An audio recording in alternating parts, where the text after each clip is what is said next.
माननीय वित्त मंत्री जी के बजट भाषण की प्रतियां हार्ड कॉपी के रूप में उपलब्ध कराई जाएगी। अतः बजट प्रस्तुत हो जाने के पश्चात माननीय सदस्य कृपया बजट भाषण की अपनी अपनी प्रति प्रकाशन काउंटर से प्राप्त कर लें। आपको ये भी सूचित किया जाता है कि माननीय मंत्री द्वारा बजट प्रस्तुत किए जाने के पश्चात बजट की प्रतियां आपको मेंबर्स पोर्टल के माध्यम से भी उपलब्ध करा दी जाएगी। माननीय वित्त मंत्री श्रीमती निर्मला सीतारमण।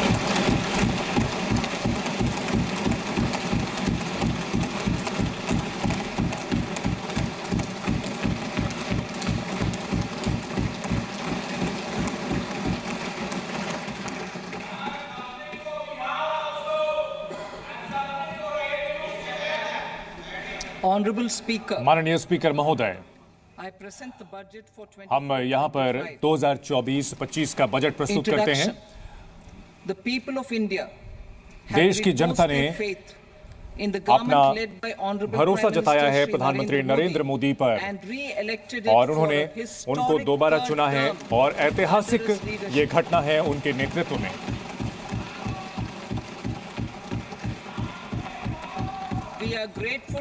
और हम उनके समर्थन के लिए आभारी हैं, उनके भरोसे के लिए और हमारी नीतियों पर जो उन्होंने समर्थन दिया है, हम उनके आभारी हैं। और हम ये सुनिश्चित करने का प्रयास करेंगे और हम ये सुनिश्चित करेंगे कि किसी के भी जाति, धर्म और उम्र के आधार पर उनसे भेदभाव ना हो और वे अपनी आकांक्षाओं को पूरा कर सकें। ये हमारी प्राथमिकता होगी। वैश्विक परिदृश्य को अगर हम देखें तो वैश्विक जो अर्थव्यवस्था है वो अभी भी नीति को लेकर के चुनौतियों का सामना कर रही है। वहां राजनीतिक अस्थिरता है और इसके अलावा जो समुद्री रास्ते पर समस्याएं आ रही हैं और ऐसे में जो अंतर्राष्ट्रीय अर्थव्यवस्था है उसको चुनौतियों का सामना करना पड़ रहा है और वहां महंगाई भी बहुत ज्यादा है। और अगर इस संदर्भ में देखें तो भारत की जो आर्थिक प्रगति है वो और एक बेहतरीन रास्ते पर है और चमकता हुआ सितारा बना हुआ है और पिछले कुछ सालों में लगातार ये तरीका बरकरार रहा है। भारत की जो महंगाई है वो लगातार कम बनी हुई है, स्थिर बनी हुई है और 4% के लक्ष्य की ओर आगे बढ़ रही है। अगर बात की जाए ईंधन और भोजन के महंगाई को छोड़ दे तो 1.3% बना हुआ है और ये कोशिश की जा रही है कि जो उत्पाद हैं वो बाजार तक पहुंच सकें, ये हम सुनिश्चित कर रहे हैं। अंतरिम बजट जो कि हमने पेश किया था उसमें हमने ये बात कही थी कि हम 4 प्रमुख चीजों पर हम ध्यान केंद्रित कर रहे हैं। 4 जातियों पर, गरीब, महिला, युवा और अन्नदाता के ऊपर हमने ध्यान रखा है, यानी किसानों पर, गरीबों पर, युवाओं पर और महिलाओं पर। अन्नदाताओं यानी किसानों के लिए हमने जो MSP है उसका ऐलान किया था और हमने अपने जो वादे थे उसको निभाया है और उनके लागत पर 40% हमने बढ़ाने की कोशिश की है। प्रधानमंत्री गरीब कल्याण अन्न योजना और उसको बढ़ा दिया गया था। 5 साल के लिए इस योजना को बढ़ाया गया है जिससे लगभग 80 करोड़ से ज्यादा लोगों को फायदा हुआ है। हमने इसको लेकर के जो भी प्रशासनिक कदम हैं, जो भी स्कीम्स हैं, जो अंतरिम बजट में हमने जिसकी घोषणा की थी वो सभी सही रास्ते पर हैं और इसको लेकर जो आवंटन है वो किया जा चुका है। बजट 3 और हम अब पूरे साल और आगे के समय के लिए हम खास तौर पर ध्यान दे रहे हैं रोजगार को लेकर के, कौशल विकास को लेकर, लघु और मध्यम जो उद्योग हैं उन पर फोकस कर रहे हैं और हम 5 स्कीमों पर प्रधानमंत्री के योजना का ऐलान कर रहे हैं जिससे कि रोजगार बढ़ेगा, कौशल विकास बढ़ेगा और इसके अलावा अन्य मौके भी बढ़ेंगे ताकि 4.1 करोड़ युवाओं के लिए रोजगार के मौके अगले 5 साल में मिलेंगे।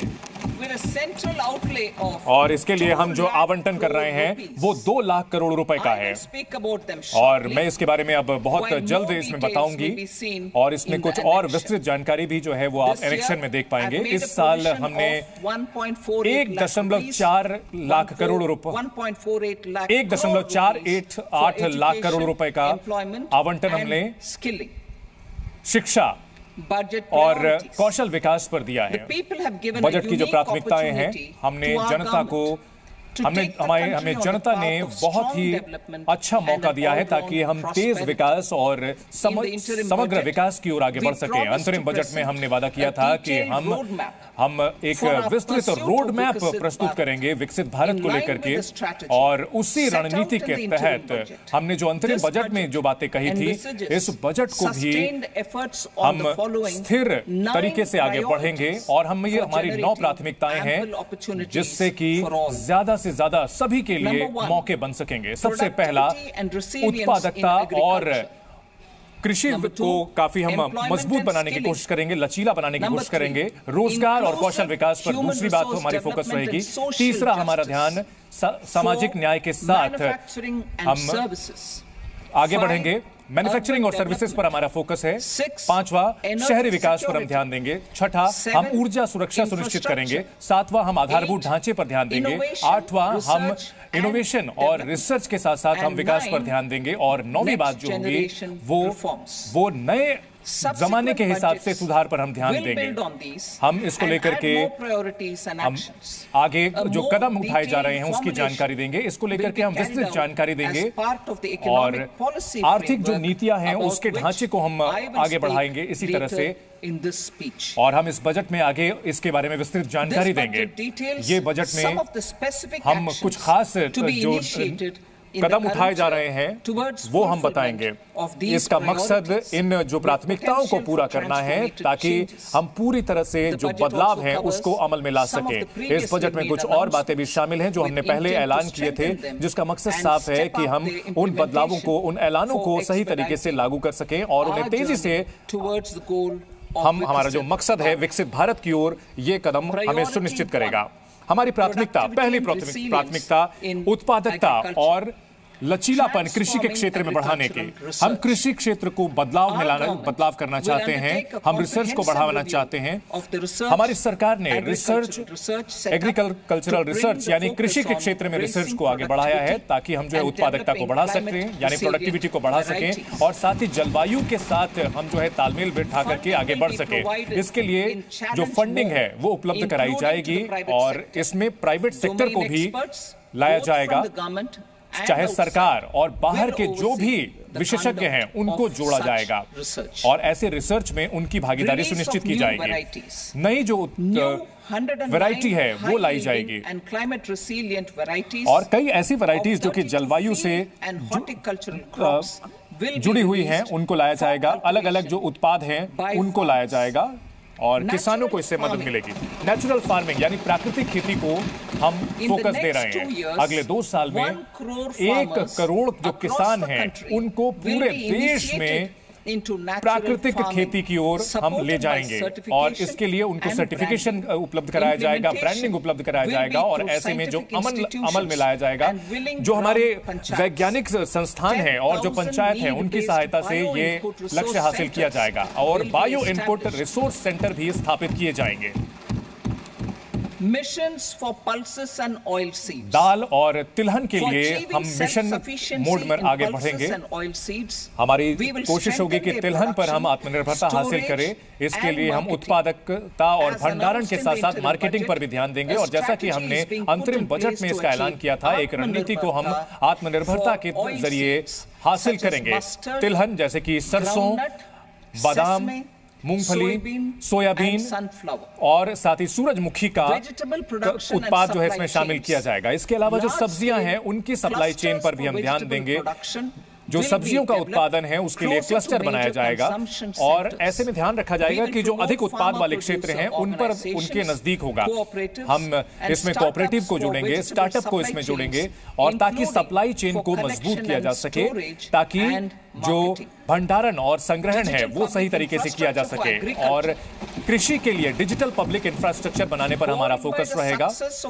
और हमने इसको लेकर जो पायलट प्रोजेक्ट शुरू किया था वो काफी सफल रहा है और हमारी सरकार जो कि राज्यों के साथ साझेदारी करके इसे सुनिश्चित करेगी कि डिजिटल पब्लिक इंफ्रास्ट्रक्चर को मजबूत किया जाए, खासतौर पर खेती में, और इससे किसानों को उनके जमीनों को 3 साल के लिए जोड़ा जाएगा। इस साल की अगर बात की जाए तो डिजिटल क्रॉप सर्वे खरीफ के लिए कराया गया है और इसको 400 जिलों में इस साल इसे लागू किया जाएगा।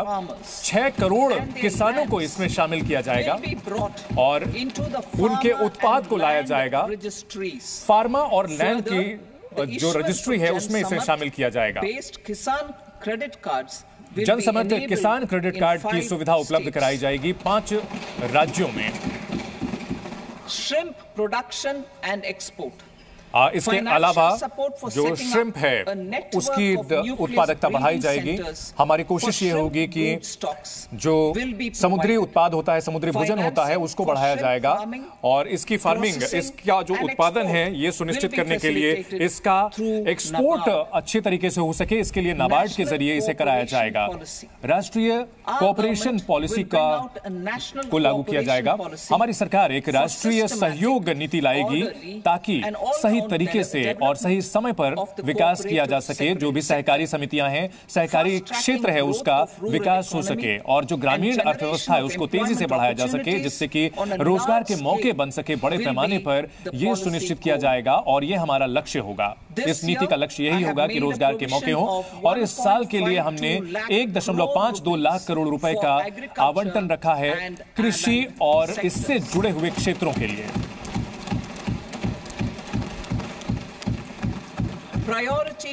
और इसमें हमारी दूसरी प्राथमिकता होगी कि रोजगार और कौशल विकास, ऐसे रोजगार जिससे कि एम्प्लॉयमेंट लिंक्ड इंसेंटिव दिए जाएंगे। हम 3 स्कीम्स को शुरू करने जा रहे हैं जिससे कि रोजगार का मौका अगर बनता है तो उससे फायदे मिलेंगे। और इस सम का ईपीएफओ में जो कि निबंधन होता है इस पर हमारा फोकस रहेगा और पहली बार जो लोग रोजगार पाएंगे उन्हें इसमें शामिल किया जाएगा और इसमें जो नियोक्ता हैं उनको भी शामिल किया जाएगा। पहली जो स्कीम है इसमें फर्स्ट टाइमर स्कीम है, इसमें जिसमें जो लोग पहली बार कार्य क्षेत्र को ज्वाइन कर रहे हैं, जुड़ रहे हैं, उनको 1 महीने का वेतन दिया जाएगा और ये सभी सेक्टर्स में लागू किया जाएगा।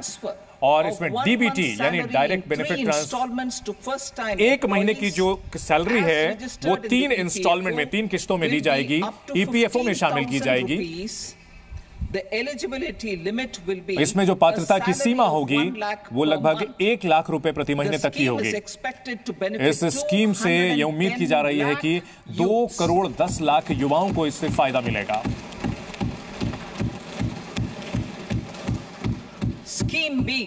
स्कीम बी की अगर बात करें तो रोजगार मैन्युफैक्चरिंग के क्षेत्र में कैसे बढ़े उस पर हम ध्यान देंगे। इसमें अतिरिक्त जो रोजगार के मौके होंगे उसको हम पुरस्कृत करेंगे और जिसमें पहली बार के जो कर्मचारी होंगे उनको इंसेंटिव दिया जाएगा। सीधे ये कर्मचारी को और कर्मचारी को नौकरी देने वाले नियोक्ता को भी मिलेगा। ईपीएफओ के कंट्रीब्यूशन के माध्यम से शुरुआत के 4 साल में फायदा मिलेगा और इस स्कीम से 30 लाख युवाओं को फायदा मिलेगा जो पहली बार वे रोजगार पाएंगे और इसके अलावा उनके रोजगार देने वाले नियोक्ताओं को भी फायदा होगा। स्कीम सी की अगर बात करें तो इसमें जो नियोक्ता है यानी जो नौकरी दे रहे हैं उनको फायदा मिलेगा। इसमें अलग अलग सेक्टर्स के सभी नियोक्ताओं को फायदा मिलेगा। 1 लाख वेतन वाले लोग जो हैं उसको इसमें शामिल किया जाएगा। सरकार इसमें एम्प्लॉयर्स को 3,000 रुपए प्रति महीने रीइंबर्स करेगी यानी वापस करेगी। अगले 2 साल के लिए उनके ईपीएफ के क्षेत्र में वापस किया जाएगा। इसमें इस स्कीम से अतिरिक्त रोजगार को पुरस्कृत किया जाएगा और 50 लाख लोगों को अतिरिक्त रोजगार मिलेगा। Participation of और women इसमें in जो the workforce. महिलाओं की भागीदारी We will facilitate कार्यक्षेत्र में बढ़ higher सके, participation हम ये सुनिश्चित of करेंगे women in कि the महिलाओं workforce की through setting up of working भागीदारी women काफी hostels ज्यादा बढ़े। इसके लिए in हम विमेंस collaboration हॉस्टल with बनाएंगे। industry इसके लिए हम and जो establishing crashes. इंडस्ट्री है उनके साथ In सहयोग addition, करेंगे।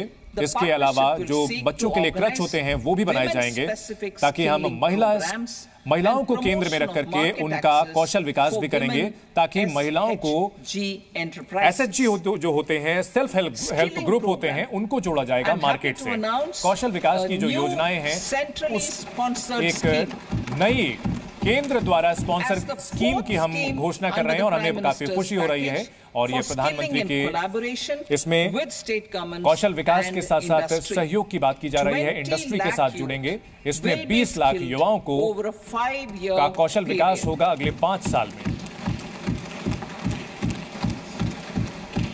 1,000 industrial training institutes 1000 industrial will be training upgraded institutes को in hub and spoke उत्कृष्ट बनाया arrangements जाएगा, उनको with आगे बढ़ाया outcome जाएगा, orientation.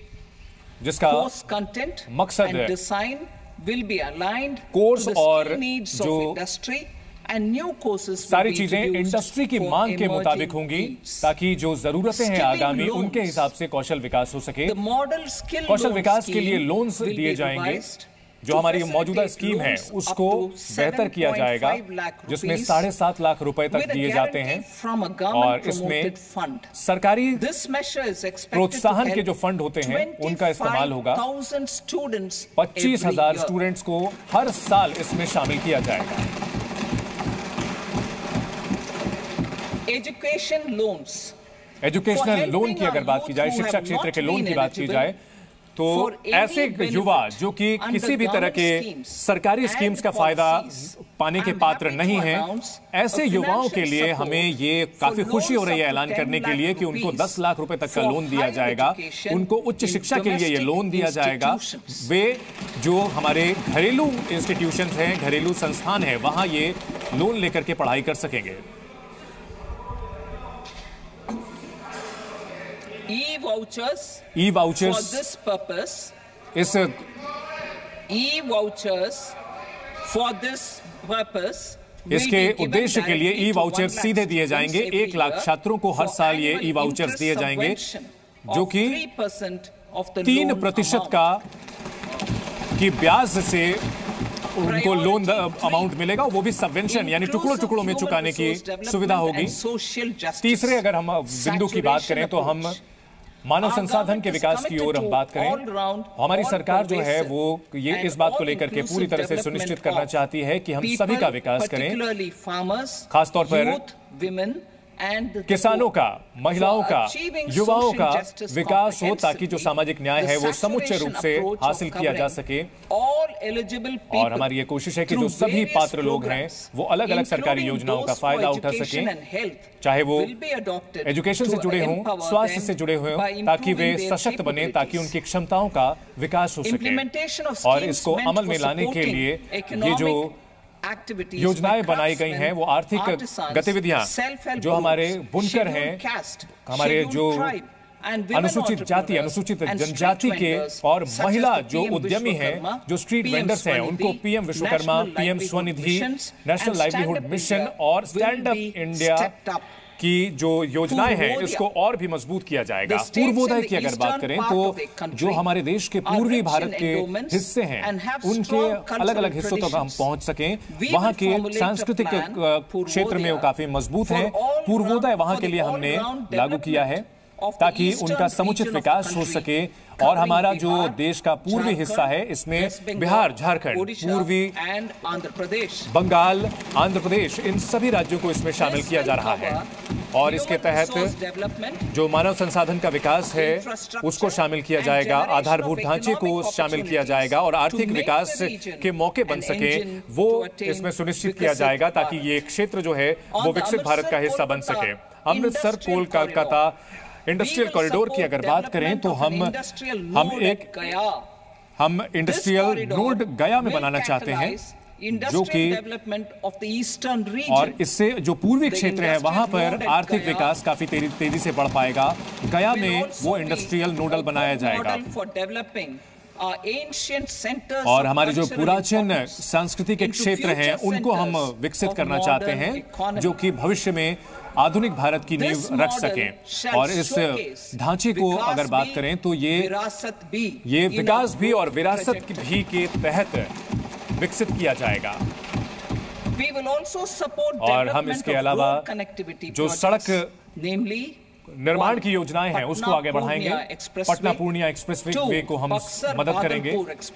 दूसरा, बक्सर से बादलपुर एक्सप्रेसवे। तीसरा, बोध गया से राजगीर का वैशाली और दरभंगा स्पर्श। इसके अलावा चौथा, गंगा नदी के ऊपर 2 लेन का ब्रिज बक्सर पर बनाया जाएगा। ये 26,000 करोड़ की लागत से ये परियोजनाएं बनाई जाएंगी। अगर पावर प्रोजेक्ट्स की बात करें तो 2400 मेगावाट का पावर प्लांट हम बनाना चाहते हैं। ये पीरपैंती में बनाया जाएगा और ये 21,400 करोड़ की लागत से बनाया जाएगा। पीरपैंती में पावर योजना बनाई जाएगी। नए एयरपोर्ट, मेडिकल कॉलेजेस और खेल से जुड़े जो आधारभूत ढांचे का निर्माण बिहार में किया जाएगा। और अतिरिक्त इसके लिए आवंटन किया जाएगा ताकि जो पूंजीगत खर्च है वो उपलब्ध कराया जाएगा। बिहार सरकार के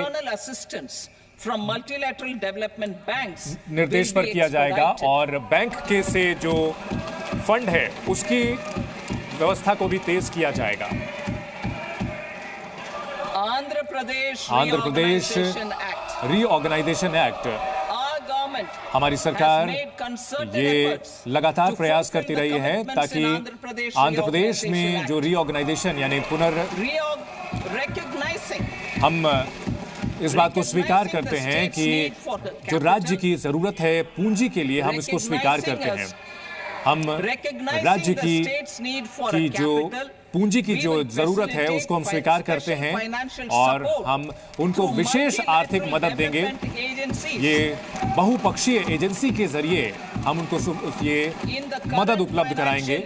इस साल के वित्त वर्ष की अगर बात की जाए तो 15,000 करोड़ रुपए आंध्र प्रदेश के लिए उपलब्ध कराया जाएगा और भविष्य के सालों में उनको अतिरिक्त फंड उपलब्ध कराया जाएगा। हमारी सरकार पूरी तरह से समर्पित है कि पोलावरम जो कृषि परियोजना है उसको सही समय पर पूरा करने के लिए पूरी तरह से हम प्रतिबद्ध हैं और ये जीवन रेखा है आंध्र प्रदेश के और उसके किसानों के लिए। पोलावरम जीवन रेखा है और इससे हमारे देश की जो खाद्य सुरक्षा है ये सुनिश्चित करने में मदद मिलेगी और ये सब कुछ किया जाएगा। ये आंध्र प्रदेश रीऑर्गेनाइजेशन एक्ट के तहत किया जाएगा ताकि वहां पर जो औद्योगिक विकास है उसको बढ़ाया जा सके। इसके लिए जरूरी इंफ्रास्ट्रक्चर को बढ़ाने के लिए जैसे कि बिजली, ऊर्जा और रेलवे के साथ साथ रोड की सुविधा उपलब्ध कराने के लिए कोप्परती नोड में विशाखापट्टनम चेन्नई इंडस्ट्रियल कॉरिडोर में ये स्थित है और मोरावकल रोड जो कि हैदराबाद बेंगलुरु इंडस्ट्रियल कॉरिडोर पर है उसको भी हम वित्तीय मदद देंगे। इसके अलावा अतिरिक्त जो आवंटन है वो इस साल उपलब्ध कराया जाएगा, पूंजीगत व्यय में कराया जाएगा आर्थिक विकास के लिए। जो रायलसीमा के पिछड़े इलाके हैं उनके लिए आवंटन किया जाएगा, नॉर्थ कोस्टल आंध्रा के लिए किया जाएगा और इसके लिए अतिरिक्त मदद दी जाएगी। प्रधानमंत्री आवास योजना की अगर बात करें 3 करोड़ अतिरिक्त घर पीएम आवास योजना के तहत जो शहरी और ग्रामीण इलाकों में पूरे देश में उसका ऐलान किया जा चुका है और इसके लिए जो जरूरी आवंटन है वो किया जा रहा है। महिलाओं द्वारा महिलाओं पर आधारित विकास हो सके इसके लिए इस बजट में इसमें 3 लाख करोड़ से ज्यादा का आवंटन किया जा रहा है जिससे योजनाओं का फायदा महिलाओं और लड़कियों को मिलेगा और इससे संकेत मिलता है कि हमारी सरकार का जो समर्पण है वो महिलाओं के आर्थिक विकास के लिए कितना जरूरी है। प्रधानमंत्री जनजातीय उन्नत ग्राम अभियान For improving the socio-economic condition of हमारी tribal कोशिश है कि जो communities, जनजातीय we will समुदाय launch हैं the उनका सामाजिक प्रधानमंत्री विकास हो जनजातीय सके और इसके उन्नत लिए हम ग्राम प्रधानमंत्री अभियान जनजातीय by उन्नत ग्राम अभियान को adopting शुरू कर रहे हैं saturation ताकि coverage for tribal families इसमें जो in आदिवासी tribal परिवार majority हैं और जो villages आदिवासी and aspirational बहुल districts. इलाके हैं, जो गांव हैं और जो ऐसे आकांक्षी जिले हैं, वहां पर इन्हें लागू किया जाएगा। This will cover और इसमें 63,000 villages, 63,000 benefiting 5 गांवों को crore tribal शामिल किया people. जा रहा है और 5 करोड़ से ज्यादा आदिवासी Bank आबादी को इसका branches फायदा in मिलेगा। northeastern region. उत्तर पूर्व के More इलाकों than में बैंक 100 ब्रांचेस की बात branches अगर of करें India तो Post Payment 100 Bank will be से set ज्यादा up in the post payment northeast region to branch expand की the banking services. सुविधा जो है वो उत्तर पूर्व में की जाएगी ताकि वहां जो बैंकिंग सेवाएं हैं उनका विकास हो सके, उनका विस्तार हो सके। इस साल हमने इसके लिए निर्धारण किया है 2.66 लाख करोड़ रुपए ग्रामीण विकास के लिए किया है, जिसमें कि ग्रामीण आधारभूत ढांचा भी शामिल है। इसके अलावा चौथी अगर प्राथमिकता की हम बात करें तो मैन्युफैक्चरिंग और सर्विसेज, हम जो भी हमारे लघु और मध्यम उद्यमी हैं उनको हम खास तौर पर मदद देना चाहते हैं और ऐसे में जो उत्पादक हैं, खासतौर पर ऐसे क्षेत्र जहां पर लेबर्स की जरूरत पड़ती है, इसके अलावा हम एक पैकेज का ऐलान करना चाहते हैं और एमएसएमई के लिए हम उनको मदद करना चाहते हैं ताकि वो तकनीक के साथ साथ वे वैश्विक स्तर पर प्रतिस्पर्धा भी कर सकें। जैसा कि हमने अंतरिम बजट में ऐलान किया था, हम कुछ खास ऐलान करना चाहते हैं। क्रेडिट गारंटी स्कीम एमएसएमई के लिए, मैन्युफैक्चरिंग सेक्टर के एमएसएमई के लिए हम क्रेडिट गारंटी स्कीम का ऐलान कर रहे हैं। हम टर्म लोन की सुविधा को बेहतर कर सकें ताकि वे मशीनरी की खरीदारी कर सकें और उपकरण खरीद सकें बिना किसी वे बंधक रखे हुए या किसी तरह की और थर्ड पार्टी गारंटी दिए हुए। हम क्रेडिट गारंटी स्कीम को लागू करेंगे और इस स्कीम की शुरुआत की जाएगी और ऐसे में कर्ज की जो रिस्क है उसको कवर किया जाएगा। इसके अलावा सेल्फ फाइनेंसिंग गारंटी फंड को भी हम लागू करेंगे ताकि सभी जो इसमें प्रतिभागी हैं उनको फायदा मिल सके, चाहे वो बड़े अमाउंट पर लोन लेना चाहें। इसके लिए एक रिड्यूसिंग लोन बैलेंस पर उनको गारंटी फी देनी होगी। एक नया असेसमेंट मॉडल जो कि एमएसएमई को कर्ज के लिए होगा। जो सार्वजनिक बैंक हैं वे इन हाउस क्षमता बन सके,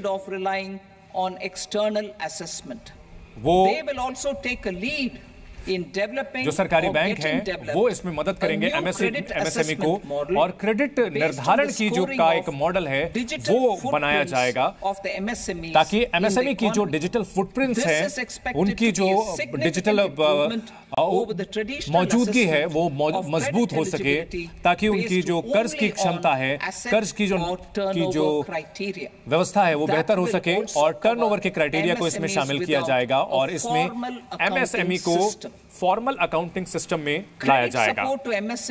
एमएसएमई को कर्ज की मदद मिल सके ऐसे समय में जब वो मुश्किल में हो, तो हम एक नए तरीके की व्यवस्था ला रहे हैं ताकि जो उनको बैंक से कर्ज मिल रहा है, एमएसएमई जब भी तनाव में हो, जब भी उन पर दबाव हो, तब उन्हें फायदा मिल सकेगा। एक अलग अकाउंट इसके लिए खोला जाएगा। कई ऐसी समस्याएं होती हैं जो कि एमएसएमई जो होते हैं उनके काबू से बाहर की होती हैं, लेकिन ऐसे समय में वो अपना बिजनेस जारी रख सकें और एनपीए ना हो, उसके लिए उन्हें कर्ज उपलब्ध कराया जाएगा और सरकारी प्रमोटेड जो फंड होंगे वो उसमें उनकी मदद करेंगे। मुद्रा लोन की अगर बात करें तो मुद्रा लोन की जो सीमा है उसको बढ़ाया जाएगा और 20 लाख किया जाएगा, जो कि अभी 10 लाख रुपए है। मुद्रा लोन की सीमा को 10 लाख से बढ़ाकर 20 लाख किया जाएगा और जो लोग पहले भी इसकी सुविधा ले चुके हैं और उन्होंने लोन चुका दिए हैं, तरुण कैटेगरी के तहत उन्होंने लोन लिए हैं, उनके लिए बढ़े हुए क्षमताएं होंगी। हम एमएसएमई के लिए उनका जो उनकी पूंजी होती है वो बेहतर तरीके उनसे मिल सके, इसके लिए हम टर्नओवर की जो सीमा है उसको कम करना चाहते हैं और जो इस प्लेटफॉर्म में आने की सीमा थी उसको 500 करोड़ से घटा करके 250 करोड़ कर रहे हैं। इस सीमा को घटाया जा रहा है। इस कदम से 22 जो 7,000 more companies और अलग अलग तरीके की जो 7,000 कंपनियां हैं वो इस प्लेटफॉर्म में शामिल हो पाएंगी। अगर मध्यम तरीके की जो उद्यमियों की बात की जाए तो वो सप्लायर से जुड़ सकेंगे। in MSME clusters. MSME के जो क्लस्टर है वहां पर सिडबी के ब्रांचेस नए खोले जाएंगे, नई शाखाएं खोली जाएंगी ताकि उनकी जो क्षमता है वो बढ़े, ताकि जहां भी ज्यादा क्लस्टर्स हैं वहां पर इसका मदद मिले और उनको सीधे कर्ज मिल सके। 25 ऐसी शाखाओं की हम खोलेंगे और इससे जो 168 मेजर क्लस्टर है वहां तक इनकी पहुंच बनेगी। MSME यूनिट जो कि खाद्य से जुड़े हुई हैं और उनकी क्वालिटी और टेस्टिंग जांच के लिए हम आर्थिक मदद करेंगे। Food irradiation units in the MSME sector will be provided. MSME sector में जो खाद्य प्रसंस्करण से मामले हैं उनको जोड़ा जाएगा, इससे कि जो खाद्य सुरक्षा जांच है उनको बढ़ाया जाएगा। इसकी ई-कॉमर्स एक्सपोर्ट हब्स, इसकी स्थापना सही तरीके से हो सके ये सुनिश्चित होगा। ई-कॉमर्स हब की स्थापना की जाएगी जो खासतौर पे जो कारीगर हैं वो इससे फायदा उठा सके और अंतर्राष्ट्रीय बाजार में अपना उत्पाद भेज सके। ई-कॉमर्स एक्सपोर्ट हब यानी निर्यात हब की स्थापना की जाएगी। पब्लिक प्राइवेट पार्टनरशिप मोड में इसे स्थापित किया जाएगा और हमारी कोशिश ये होगी कि जो विनियमन है वो काफी बिना किसी बाधा के हो सके और इससे कारोबार और निर्यात एक छत के नीचे हो सके, ये हम सुनिश्चित करेंगे। मैन्युफैक्चरिंग और सर्विसेज को हम बेहतर करने के लिए हम जो बड़ी कंपनियां हैं उनको जोड़ेंगे। प्रधानमंत्री के पैकेज के तहत लाया जाएगा। हम एक विस्तृत योजना लागू करेंगे ताकि हम इंटर्नशिप के मौके जो हैं वो 500 बड़ी कंपनियों में मिल सके। वो हम सुनिश्चित करेंगे अगले 5 साल में 1 करोड़ जो युवा हैं उनको इन बड़ी कंपनियों में इंटर्नशिप मिल पाएगी। उनको इससे फायदा होगा। उनको 12 महीने के लिए मौके मिलेंगे और वो बिल्कुल असली जो माहौल होता है उसमें वे प्रोफेशनल्स के साथ काम कर सकेंगे और ऐसे में उनके रोजगार के मौके बढ़ेंगे और 5,000 रुपए प्रति महीने उन्हें स्टाइपेंड भी मिलेगा। इसके अलावा एक बार की सहायता 6,000 रुपए की भी दी जाएगी। कंपनियां ये ट्रेनिंग का खर्च उठाएंगी और इंटर्नशिप का 10% खर्च भी कंपनी उठाएंगी अपने CSR फंड के तहत। जो औद्योगिक फायदे हैं, हम इंडस्ट्रियल पार्क बनाना चाहते हैं। हम इंडस्ट्रियल पार्क बनाना चाहते हैं पूरी तरह से 100 बड़े शहरों के पास ऐसे इंडस्ट्रियल पार्क बनाना चाहते हैं जहां पर सार्वजनिक और जो प्राइवेट सेक्टर हैं वो यहां पर बना सकें और बेहतर टाउनिंग स्कीम भी इसके साथ जोड़ी जाएगी। नेशनल इंडस्ट्रियल कॉरिडोर प्रोग्राम के तहत हम इसको मंजूरी देंगे ताकि इस योजना को फायदा मिल सके।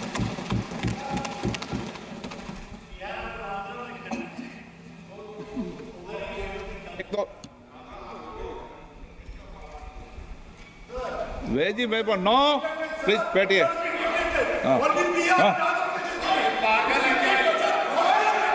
रेंटल हाउसिंग, किराए पर मकान की जो सुविधा है, डॉर्मेट्री जैसी सुविधाएं उपलब्ध कराई जाएंगी। जो भी औद्योगिक कामगार हैं उनको उपलब्ध कराया जाएगा। डॉर्मेट्री की सुविधा वाली रेंटल हाउसिंग, रेंट पर हाउसिंग सुविधा उपलब्ध कराई जाएगी और जो औद्योगिक कामगार हैं उनको सुविधा ये मिल पाए ये सुनिश्चित करेंगे। और PPP मोड में, पब्लिक प्राइवेट पार्टनरशिप मोड में इसे लागू किया जाएगा और जो बड़ी इंडस्ट्रीज है उनसे मदद ली जाएगी। ओनरशिप, लीजिंग और अलग अलग जो सुधार हैं वो लागू किए जाएंगे ताकि जो भारत की जो शिपिंग इंडस्ट्री है, जहाजरानी जो इंडस्ट्री है, उसको फायदा मिले और ज्यादा से ज्यादा रोजगार के मौके बन सके। जो अहम मिनरल मिशन है उसकी हम स्थापना करेंगे ताकि जो घरेलू उत्पादन है वो बढ़ सके। जो खनिज हैं उनको फायदा हो, जो अहम हमारे खनिज हैं उनका उत्पादन हो सके। इसमें हम तकनीकी तौर पर आगे हम बढ़ेंगे। उत्पादकों की जो जिम्मेदारी होगी वो बढ़ेगी। एक ढांचा बनाया जाएगा और इसके जरिए हम उनको सही तरीके से पूंजी उपलब्ध करा सकेंगे। हमारी जो सरकार है, जो विदेश में हमारे ब्लॉक्स हैं उनकी माइनिंग हो सकेगी। इसको हम पहले से शुरू कर चुके हैं। डिजिटली पब्लिक इंफ्रास्ट्रक्चर जो एप्लीकेशंस हैं उस पर भी हम ध्यान देंगे। इससे जो सेवा क्षेत्र है वो काफी तेजी से बढ़ेगा। हम डीपीआई एप्लीकेशन बनाने का प्रस्ताव रखते हैं और इससे उत्पादकता की जो बढ़ेगी और साथ से साथ कारोबार के मौके बढ़ेंगे और प्राइवेट सेक्टर को इसका फायदा मिलेगा। और हमने अलग अलग क्षेत्रों में प्लान किया है, क्रेडिट, ई कॉमर्स क्षेत्र, शिक्षा, लॉ एंड जस्टिस के अलावा एमएसएमई सर्विसेज की डिलीवरी और जो शहरी प्रशासन है उसमें इसे लागू किया जाएगा। आईबीसी इकोसिस्टम हम बनाएंगे, एक समेकित तकनीकी प्लेटफॉर्म बनाया जाएगा जिसका मकसद जो आईबीसी यानी इंसॉल्वेंसी बैंक्रप्सी कोड है उसमें हम लागू करेंगे और ताकि इसमें जो सभी हितधारक हैं उनको फायदा मिल सके। जो एलएलपीज हैं उनको खुद से खत्म करने की प्रक्रिया को हम आगे बढ़ाएंगे। सीपेस जिसमें कि जो भी अपने खुद से एलएलपी अपने बंद करना चाहते हैं, हम चाहेंगे कि उनको कम समय में यह सुविधा उपलब्ध हो सके। राष्ट्रीय कंपनी लॉ ट्रिब्यूनल आईबीसी ने कई समस्याओं का समाधान किया है जिसमें 1000 कंपनियों के विवाद जो थे उनको निपटारा किया है और 3.3 लाख करोड़ रुपए इससे जो कर्जदाता थे उनको मिला है, उनको उगाही करने में मदद मिली है। इसके अलावा 28,000 जो ऐसे केसेस थे जिसमें 10 लाख करोड़ से ज्यादा मामले थे उनको हमने पूरी तरह से निस्तारित किया है, खत्म किया है। आईबीसी में उचित बदलाव किए जाएंगे और जो ट्राइब्यूनल है और जो सर्वोच्च ट्राइब्यूनल है उसकी भी शुरुआत की जाएगी ताकि जो दिवालिया की प्रक्रिया है वो जल्द से जल्द निपटाया जा सके। और इसके लिए हम जरूरी कदम उठाएंगे ताकि और कंपनी एक्ट के तहत ही इसे खास तौर पर एक्सक्लूसिव तरीके से साबित किया जाएगा। कर्ज की उगाही की अगर बात की जाए तो जो कर्ज की उगाही के लिए जो ट्राइब्यूनल है उनको मजबूत किया जाएगा। अतिरिक्त ट्राइब्यूनल की स्थापना की जाएगी ताकि जो रिकवरी है यानी उगाही है वो बेहतर की जा सके। शहरी विकास को लेकर के अगर हमारी बात करें तो हमारे जो शहर हैं वो विकास के हब हैं। हमारी जो सरकार है वो राज्यों के साथ मिलकर के काम कर रही है ताकि जो शहर हैं उनको विकास के केंद्र के तौर पर स्थापित किया जा सके ताकि जो आर्थिक और ट्रांजिट यानी यातायात की व्यवस्था है वो मजबूत हो सके। और जो टाउन प्लानिंग की स्कीम है उसका हम इस्तेमाल कर रहे हैं। हम क्रिएटिव तरीके से शहरों का फिर से पुनर्विकास करना चाहते हैं। जो मौजूदा शहर है उनको हम पूरी तरह से आमूलचूल बदलाव के तरीके से हम नए ढांचे में विकास करना चाहते हैं और ताकि जो मार्केट बाजार की जरूरत है उसी हिसाब से वे विकास कर सके। अगर सार्वजनिक परिवहन की बात की जाए तो हम इसके लिए ऐसा विकास करना चाहते हैं जिससे कि जो 14 बड़े शहर हैं जहां की आबादी काफी ज्यादा है उनको हम सही तरीके से फंड उपलब्ध करा करके विकसित करेंगे। शहरी आवास योजना की अगर बात करें तो अर्बन 2.0 ये 1 करोड़ जो शहरी गरीब और मिडिल क्लास फैमिली हैं उनकी जो जरूरतें हैं उनको पूरा करेगा और इसमें 10 लाख करोड़ रुपए खर्च होंगे। इसमें सरकार की ओर से 10 लाख करोड़ रुपए खर्च होंगे और इसमें जो केंद्रीय मदद वाली 2.2 लाख करोड़ रुपए की योजनाएं हैं वो अगले 5 साल में लागू की जाएंगी। इसमें जो कर्ज से जुड़ी हुई सब्सिडी है वो सही रेट पर उपलब्ध कराई जाए, सही दर पर उपलब्ध कराई जा सके। इसके अलावा अलग अलग जो नीतियां हैं और विनियमन है वो जो रेंटल हाउसिंग है उस पर हम ध्यान देंगे और हमारी कोशिश है कि जो किराए का क्षेत्र है उसको हम विस्तृत कर सकें। इसके अलावा पानी की सप्लाई और जो सैनिटेशन की सुविधा है वो बेहतर तरीके से मिल सके। इसके लिए हम राज्य सरकार के साथ हम विकास कर रहे हैं। बैंकों को हम शामिल कर रहे हैं, जो बहुउद्देशीय बैंक हैं उनको शामिल कर रहे हैं ताकि सीवेज ट्रीटमेंट पर ध्यान दे सकें और सॉलिड वेस्ट मैनेजमेंट जो प्रोजेक्ट है उस पर हम सही तरीके से काम कर सकें। और इसके अलावा जो 100 बड़े शहर हैं उनको भी हम इसके दायरे में ला रहे हैं और ऐसे जो प्रोजेक्ट हैं हैं वो जो ट्रीटेड वाटर है दोबारा से उस पानी को हम संशोधित करके इस्तेमाल करेंगे और आसपास के इलाकों में उसका इस्तेमाल करेंगे। जो स्ट्रीट मार्केट है, पीएम स्वनिधि योजना बहुत अच्छी तरीके से कामयाब रही है। पीएम स्वनिधि स्कीम को हम आगे बढ़ा रहे हैं और इससे जो स्ट्रीट वेंडर हैं उनके जीवन में आमूलचूल बदलाव हुए हैं। और हमारी सरकार की योजना है कि एक ऐसी स्कीम आए जो हर साल अगले 5 साल तक 100 साप्ताहिक हाट और जो स्ट्रीट फूड हब होते हैं जो चुनिंदा शहरों में, हम उनको आगे बढ़ाएंगे, उनको मदद करेंगे। स्टैंप ड्यूटी की अगर हम बात करें तो हम प्रोत्साहित कर रहे हैं उन राज्यों को जो कि अभी भी ज्यादा स्टैंप ड्यूटी चार्ज कर रहे हैं, वो हम राज्यों से बात कर रहे हैं कि वो इसे घटाएं और अपना जो शुल्क है वो घटाएं। और खासतौर पर जो महिलाएं अगर जो प्रॉपर्टी खरीदती हैं उस पर वे कम टैक्स लें। इसमें जो शहरी विकास की जो स्कीम्स हैं उनको भी शामिल किया जा रहा है। और हमारी जो प्राथमिकता, छठी प्राथमिकता है वो ऊर्जा सुरक्षा है। ऊर्जा के क्षेत्र में बदलाव की हम बात कर रहे हैं। अंतरिम बजट में हमने ऐलान किया था कि हमारी जो कोशिश ये है कि हम ज्यादा से ज्यादा हम सही तरीके से ऊर्जा सुरक्षा के साथ हम हासिल कर सके विकास, और ऐसे में ऊर्जा सबको मिल सके और सबको सस्ती कीमत पर मिल सके, हम ये सुनिश्चित करना चाहते हैं।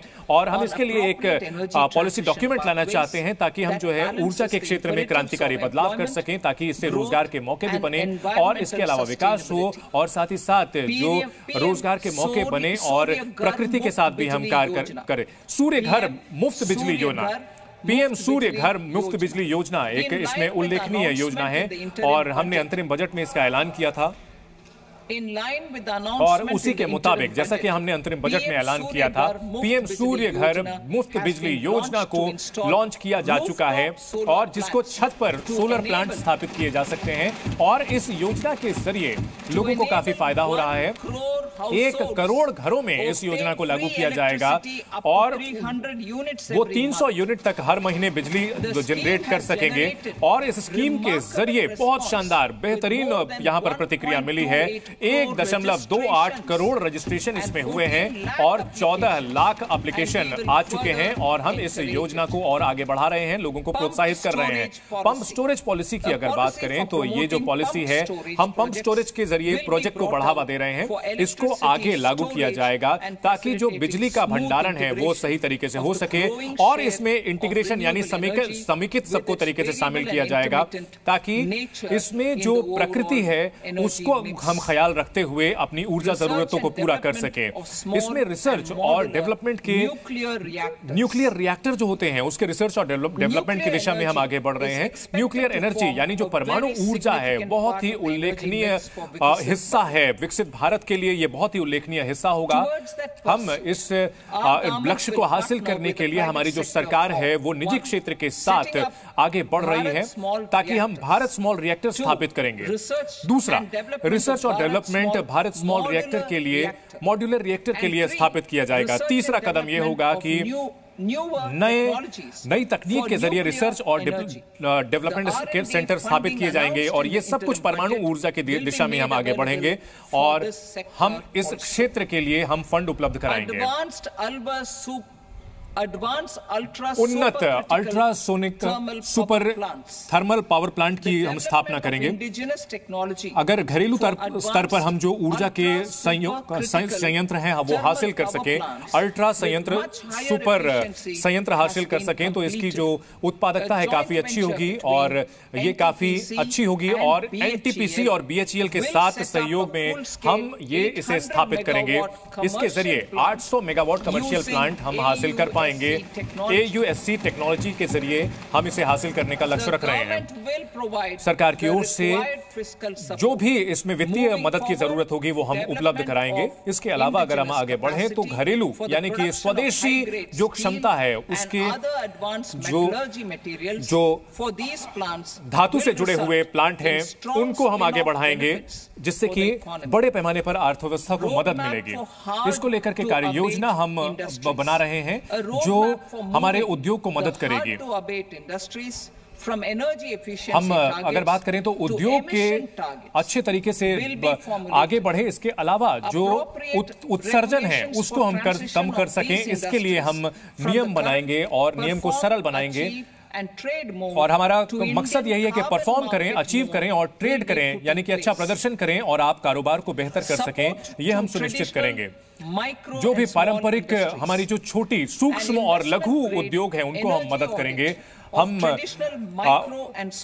हमारे जो पारंपरिक लघु और सूक्ष्म उद्योग हैं इसमें ब्रास और सेरामिक जो सेंटर हैं उनको शामिल किया जाएगा, उनको वित्तीय मदद दी जाएगी ताकि वे जो ऊर्जा का इस्तेमाल कर रहे हैं वो स्वच्छ ऊर्जा का इस्तेमाल कर सकें और ऐसे में जो ऊर्जा की क्षमताएं उनकी बढ़ेंगी और 100 क्लस्टर्स में हम इनको लागू करेंगे अगले चरण में।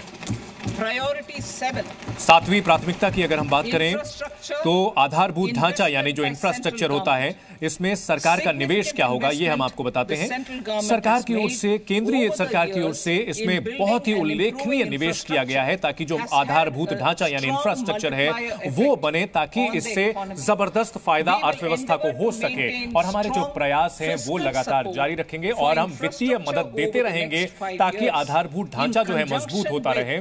और ये हम हमारी जो दूसरी प्राथमिकताएं हैं उनको जोड़ेंगे ताकि हमारी जो वित्तीय हमारा जो हमारी जो क्षमताएं हैं वो बढ़ें। वो 11,11,111 करोड़ कैपिटल एक्सपेंडिचर यानी पूंजीगत व्यय में हम खर्च करेंगे और ये जीडीपी का 3.4% होगा हमारा जो पूंजीगत व्यय है।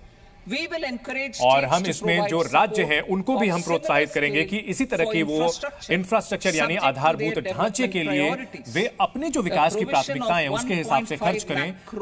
और इसके लिए हम जो प्रोविजन है, प्रावधान रखेंगे 1.5 लाख करोड़ का। हम इसके लिए जो दीर्घकालिक जो इंडस्ट्री को फायदा मिल सके हम उसकी मदद करेंगे।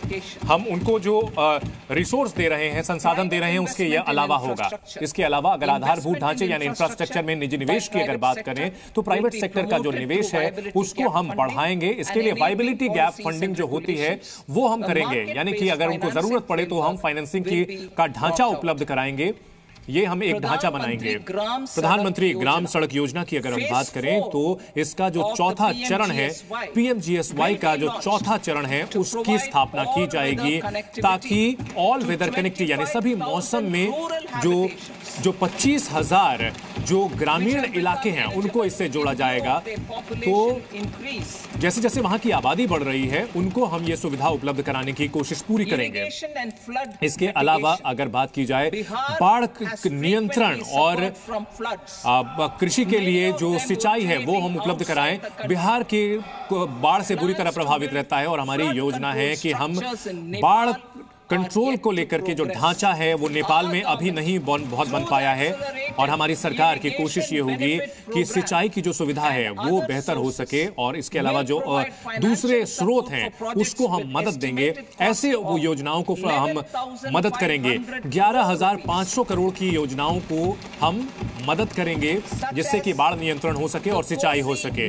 कोसी मीची अलग अलग जो राज्य से जुड़े हुए योजनाएं हैं। इसके अलावा 20 जो पहले से चल रही योजनाएं हैं और जो नई योजनाएं हैं जिसमें कि बराज, नदियों में प्रदूषण को रोकने की कोशिश और जो सिंचाई की परियोजना है उसको हम मदद करेंगे। इसके अलावा हम सर्वे और जांच की कोसी से जुड़े कोसी में बाढ़ को नियंत्रित किया जा सके, कम किया जा सके, उसके लिए भी हम फंड उपलब्ध कराएंगे।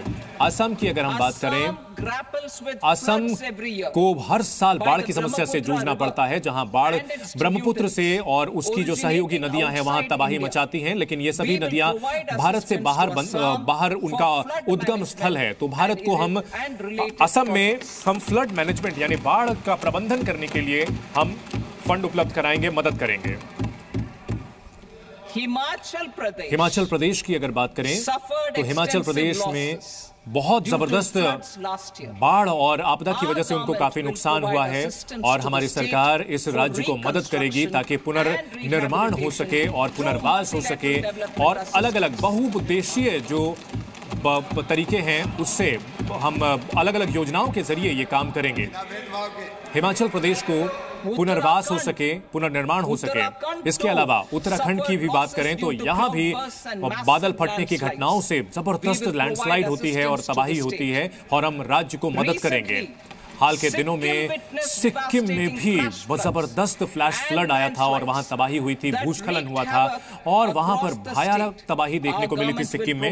हमारी सरकार सिक्किम को भी मदद उपलब्ध कराएगी। अगर बात की जाए टूरिज्म की यानी पर्यटन की, तो पर्यटन हमेशा से हमारी संस्कृति का हिस्सा रहा है, हमारी जो सभ्यता का हिस्सा रहा है और भारत को हम वैश्विक स्तर पर मानचित्र पर ले जा सकें टूरिज्म में, तो इससे रोजगार के मौके बढ़ेंगे और जो आर्थिक मौके हैं वो काफी बढ़ेंगे। और अगर पर्यटन से बात करें तो पर्यटन से दूसरे क्षेत्रों में भी रोजगार बढ़ता है। और हमने जो अंतरिम बजट में जो ऐलान किया था, हम जो निम्नलिखित कदम है वो उठाने का ऐलान कर रहे हैं। विश्वपाथ टेम्पल गया में हम स्थापित करेंगे और बोध गया में बिहार में जो वहां पर जो आध्यात्मिक इनकी महत्ता बहुत ज्यादा है, यहाँ पर गया का विष्णुपद मंदिर है उसका विस्तृत विकास हो सके। गया के महाबोधि टेम्पल को महाबोधि मंदिर का भी विकास किया जाएगा और काशी विश्वनाथ मंदिर की तर्ज पर ही इन मंदिरों का विकसित किया जाएगा, विकास किया जाएगा, ताकि इन्हें विश्व स्तरीय जो टूरिस्ट डेस्टिनेशन के साथ साथ पर्यटन के अलावा वो वहां पर धार्मिक क्षेत्र से भी विकसित हो पाएगा। राजगीर की भी अहम भूमिका है हिंदुओं के लिए, बौद्धों के लिए और जैनों के लिए। 20वें तीर्थंकर का जो मंदिर है, मुनिका जी का मंदिर, उसको भी विकसित किया जाएगा। सप्तऋषि जो ब्रह्मकुंड वहां पर है, जहां पर गर्म पानी का झरना है, उसका भी विस्तृत विकास किया जाएगा। राजगीर का विकास हम करेंगे, ये भी हमारी योजना है। हमारी सरकार नालंदा का विकास करने में भी, नालंदा का पर्यटन क्षेत्र के तौर पर विकास हो सके, हम उसके लिए मदद करेंगे। नालंदा यूनिवर्सिटी को भी उसका ऐतिहासिक जो स्वर्णिम स्तर था वो हासिल हो सके, ये सुनिश्चित करेंगे। ओडिशा की भी जो खूबसूरती है, ओडिशा की भी जो खूबसूरत तस्वीरें हैं, जो वहाँ के मंदिर हैं, वहाँ के जो वाइल्ड लाइफ सेंचुरीज हैं, जो वहाँ के समुद्र तट है, वो भी पर्यावरण के लिहाज से काफी, पर्यटन के लिहाज से काफी अच्छे हो सकते हैं और उनको विकसित करने के लिए हमारी सरकार मदद करेगी ओडिशा सरकार को। 8वीं प्राथमिकता की अगर बात करें तो इनोवेशन यानी नवाचार, रिसर्च और डेवलपमेंट की अगर बात करें तो हम अनुसंधान नेशनल रिसर्च फंड को हम लागू करेंगे ताकि जो बुनियादी रिसर्च है वो आगे बढ़ सके। और इसके अलावा हम एक ऐसा तंत्र भी विकसित करना चाहेंगे ताकि जो निजी क्षेत्र के द्वारा निर्धारित रिसर्च है वो हो सके। 1 लाख करोड़ रुपए इसके लिए वित्त पोषण उपलब्ध कराया जाएगा, यानी फाइनेंसिंग उपलब्ध कराई जाएगी, जैसा कि हमने अंतरिम बजट में कहा था। स्पेस इकोनॉमी पर हमारा काफी ध्यान है और हम जो अंतरिक्ष की अर्थव्यवस्था है उस पर हम आगे बढ़ना चाहते हैं। हम अगले कुछ सालों में 1,000 करोड़ की लागत से हम फंड स्थापित कर रहे हैं। 9वीं प्राथमिकता की अगर बात की जाए तो अगले चरण के, अगले पीढ़ी के जो सुधार हैं वो आर्थिक ढांचे को हम बेहतर करना चाहते हैं। हम आर्थिक नीति का जो ढांचा है उसको हम बढ़ाना चाहते हैं ताकि हम आर्थिक विकास की दिशा में तेजी से आगे बढ़ सकें और हमारी जो अगली पीढ़ी के जो सुधार हैं वो उसको हम लागू कर सकें ताकि रोजगार के मौके बढ़े और हमारा विकास काफी तेजी से हो सके। हमारी सरकार की कोशिश है कि हम जो सुधार है उसको हम पुरस्कृत कर सकें। इसके लिए जो उत्पादन है उसको हम बढ़ाना चाहते हैं, साथ ही साथ जो मार्केट है और जो हमारे अलग अलग क्षेत्र हैं उसको हम कुशल बनाना चाहते हैं। इससे उत्पादन क्षेत्र में हम आगे बढ़ेंगे, जिससे कि जमीन, लेबर और उद्यम को आगे बढ़ाया जा सके और तकनीक को हम चाहते हैं कि वो हमारे इन लक्ष्यों को हासिल करने में मदद करे, हमारी उत्पादकता बढ़ाने में तकनीक सहायता कर सके, ये हम चाहते हैं।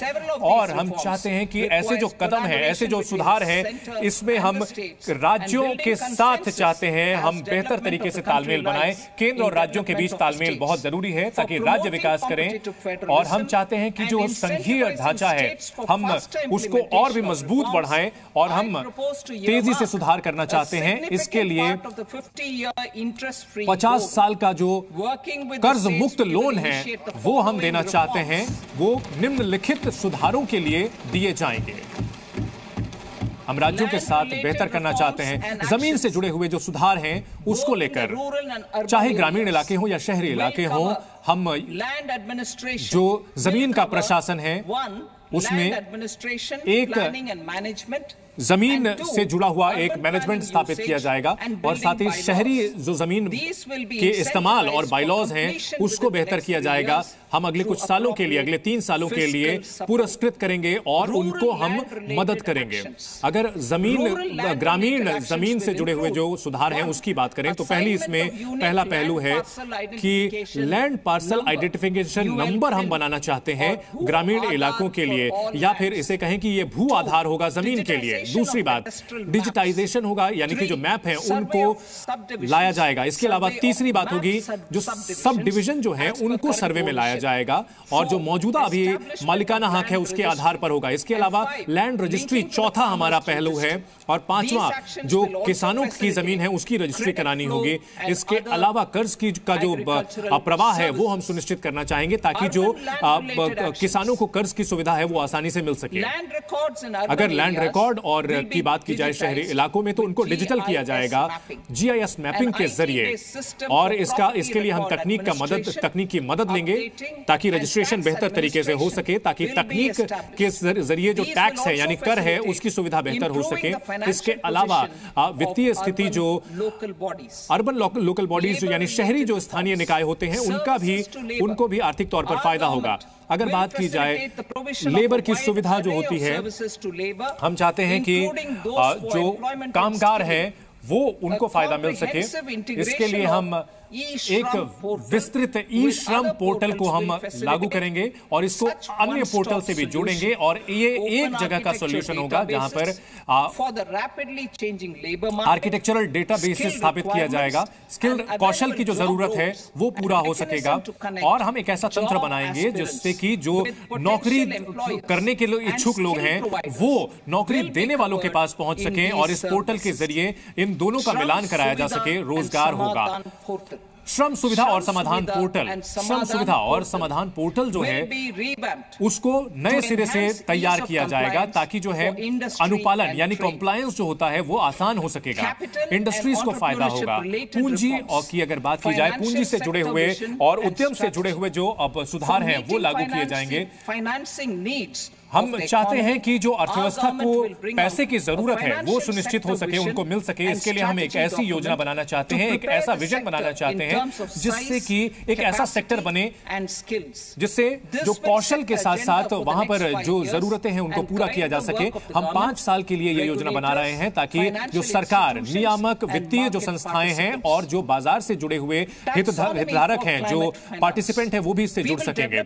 हम क्लाइमेट फाइनेंस यानी जो जलवायु को लेकर के कदम उठाने हैं वो उनको भी वित्त पोषण मिल सके यानी फाइनेंस मिल सके। ये योजना बनाई जाएगी ताकि हमारी कोशिश ये है कि जो जलवायु परिवर्तन को लेकर के जो हमारी चिंताएं हैं, जो हमने कमिटमेंट किया हुआ है, हम उन लक्ष्यों को हासिल कर सके। कंपनी के स्ट्रक्चर को अगर हम बदलाव की बात करें तो इसमें हम जो विधायी जरूरतें होंगी ताकि हम एक कुशल और एक लचीला तरीका अपना सकें ताकि हम एक ऐसा फंड उपलब्ध करा सकें जिसमें अलग अलग कंपनियों को फायदा मिल सकेगा। फॉरेन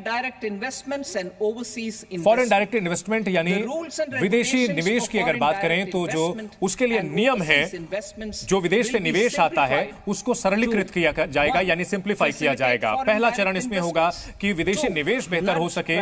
दूसरी बात, और इसमें हमें यह भी देखना होगा कि हम भारतीय रुपए को हम विदेशी निवेश के लिए हम इस्तेमाल कर सकेंगे।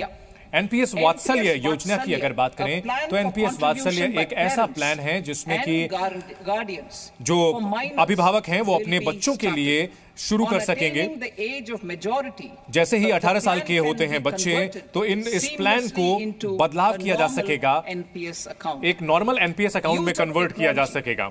तकनीक का इस्तेमाल हमने लगातार किया है और हमने उत्पादकता बढ़ाने के लिए तकनीक का इस्तेमाल किया है और असमानता को खत्म करने में अर्थव्यवस्था में पिछले 10 साल में तकनीक का अच्छा इस्तेमाल किया है। सार्वजनिक निवेश की अगर बात की जाए, डिजिटल इंफ्रास्ट्रक्चर में निजी क्षेत्र का काफी तेजी से निवेश बढ़ा है और इससे जो हमारे सभी नागरिक हैं उनको मदद मिली है, ताकि जो बाजार से जुड़े हुए संसाधन है उसका फायदा उन्हें मिल सके, स्वास्थ्य का फायदा मिल सके, शिक्षा का फायदा मिल सके। और हम तकनीक को हासिल करना चाहते हैं ताकि जो अर्थव्यवस्था है उसको डिजिटाइज करने की दिशा में आगे बढ़ सके। ईज ऑफ डूइंग बिजनेस यानी कि कारोबार को सुगम बनाने के लिए हम लगातार काम कर रहे हैं। जन विश्वास बिल के ऊपर जन विश्वास बिल 2.0 की ओर काम कर रहे हैं और ऐसे राज्यों को पुरस्कृत किया जाएगा जो कारोबारी जो सुधार है उसको ठीक तरीके से लागू कर रहे हैं और डिजिटल वो बना रहे हैं, डिजिटाइजेशन का लक्ष्य हासिल कर रहे हैं, ऐसे राज्यों को पुरस्कृत किया जाएगा। हम डेटा गवर्नेंस को बढ़ावा देना चाहते हैं।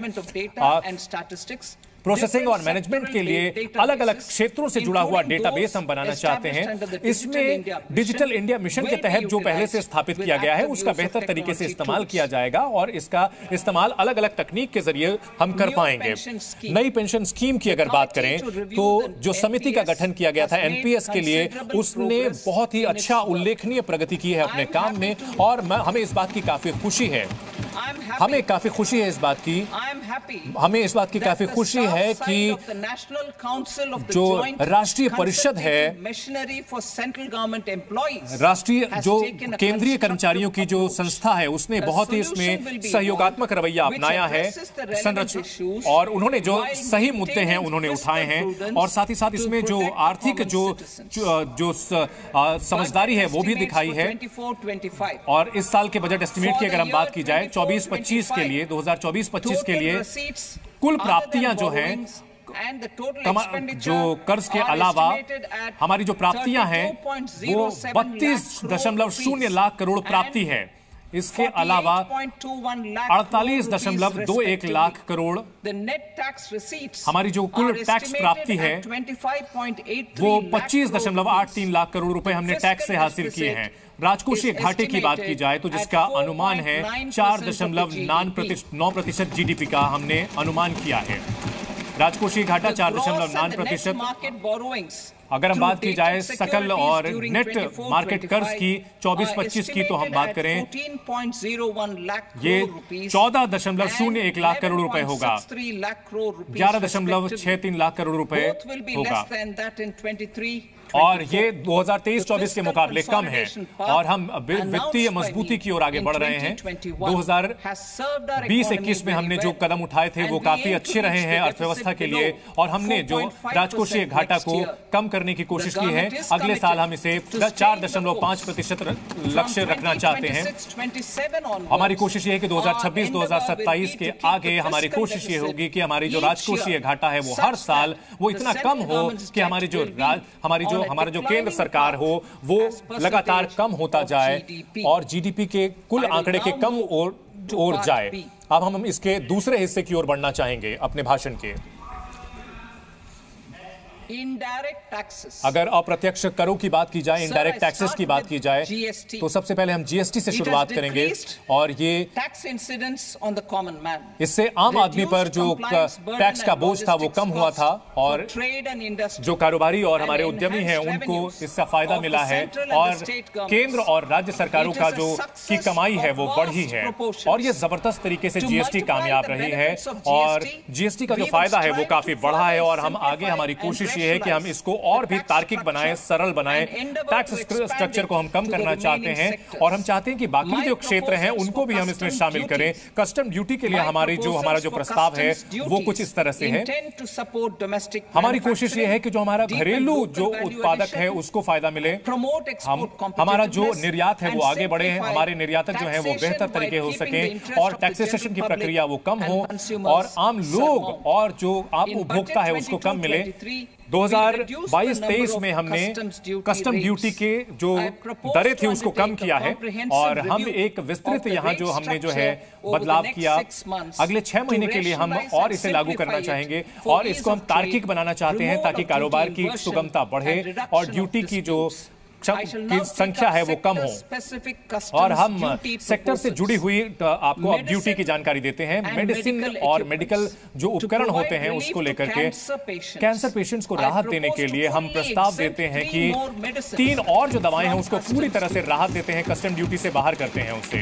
कैंसर पीड़ितों के लिए 3 और दवाओं को हम कस्टम ड्यूटी से बाहर करते हैं। और इसके अलावा हम एक और प्रस्ताव देना चाहते हैं बीसीडी में एक्सरे ट्यूब पर और फ्लैट पैनल जो डिटेक्टर होते हैं जिसका इस्तेमाल मेडिकल एक्सरे मशीन में किया जाता है, उसको फेस मैन्युफैक्चरिंग प्रोग्राम में हम लाना चाहते हैं ताकि वो हमारी जो घरेलू हमारा जो बनाने की क्षमता है उसके जरिए हो सके। मोबाइल फोन और उससे रिलेटेड जो उपकरण है, हमारा जो घरेलू उत्पादन है वो 3 गुना बढ़ा है और हमारा निर्यात जो है लगभग 100 गुना बढ़ा है पिछले कुछ 6 सालों में।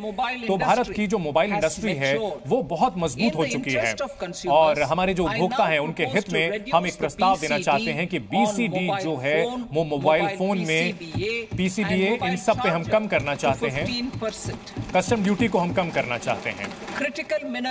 अगर अहम खनिजों की बात की जाए जैसे तो लिथियम, तांबा, कोबाल्ट और जो रेयर अर्थ मिनरल्स होते हैं ये बहुत जरूरी होते हैं आर्थिक हमारे अणु ऊर्जा के लिए और इसके अलावा स्पेस टेलीकम्युनिकेशंस के लिए बहुत इनकी जरूरत होती है। तो हम यहाँ पर इनके ऊपर जो कस्टम ड्यूटी लगती है 25 उत्पादों को, 25 जो अहम मिनरल हैं, अहम खनिज हैं, उनको इससे बाहर करते हैं। इससे ये इस कदम से हमारी जो प्रसंस्करण और जो ऐसे उत्पादों की जो प्रसंस्करण यूनिट है उनको फायदा मिलेगा और इसके अलावा जो रणनीतिक तौर पर हमारे अहम क्षेत्र हैं उनको भी फायदा मिलेगा। सौर ऊर्जा की अगर हम बात करें तो जो ऊर्जा के क्षेत्र में बहुत बदलाव करना होगा ताकि हम जो जलवायु परिवर्तन है उससे निपट सकें और इस क्षेत्र में हम आगे बढ़ना चाहते हैं। और जो कैपिटल गुड्स होते हैं यानी कि जो उत्पाद के लिए इस्तेमाल होने वाले अब जो निर्माण के लिए उत्पाद हैं उनको हम छूट देंगे। हमारी जो घरेलू डोमेस्टिक इंडस्ट्री है वो काफी मजबूत हो चुकी है। I propose not to extend the exemption of custom duties provided to them. तो इसके अलावा जो कस्टम ड्यूटी अब तक दी जा रही थी वो अब बंद की जा रही है। मरीन प्रोडक्ट्स की अगर हम बात की जाए तो जो समुद्री जो भोजन होता है वो लगातार बढ़ता गया है और 60,000 करोड़ रुपए का ये बन चुका है। झींगे का जो निर्यात होता है ये इसका 2/3 हिस्सा है और इसमें जो प्रतिस्पर्धा है वो आगे बढ़ सके इसके लिए हम कुछ कस्टम ड्यूटी का हम प्रस्ताव देते हैं जिसमें अलग अलग उत्पाद हैं इनको हम 5% करने का प्रस्ताव देते हैं। और तो झींगे और मछली का जो उत्पादन होता है इसमें भी हम कस्टम ड्यूटी की बात कर रहे हैं। चमड़े के लिए, चमड़ा और जो टेक्सटाइल उद्योग है इसके लिए हम जो कस्टम ड्यूटी है उसको कम करना चाहते हैं। तो यहाँ पर डक और गूस के जरिए जो उत्पाद आता है उसमें हम कस्टम ड्यूटी घटा रहे हैं। तो चमड़े से जुड़े हुए जो उत्पाद हैं उनका निर्यात इससे बेहतर हो सकेगा। हम चाहते हैं कि कस्टम ड्यूटी को कम करना चाहते हैं मिथिलीन, डाइफिनाइल, डाइआइसोसाइनेट और एमडीआई के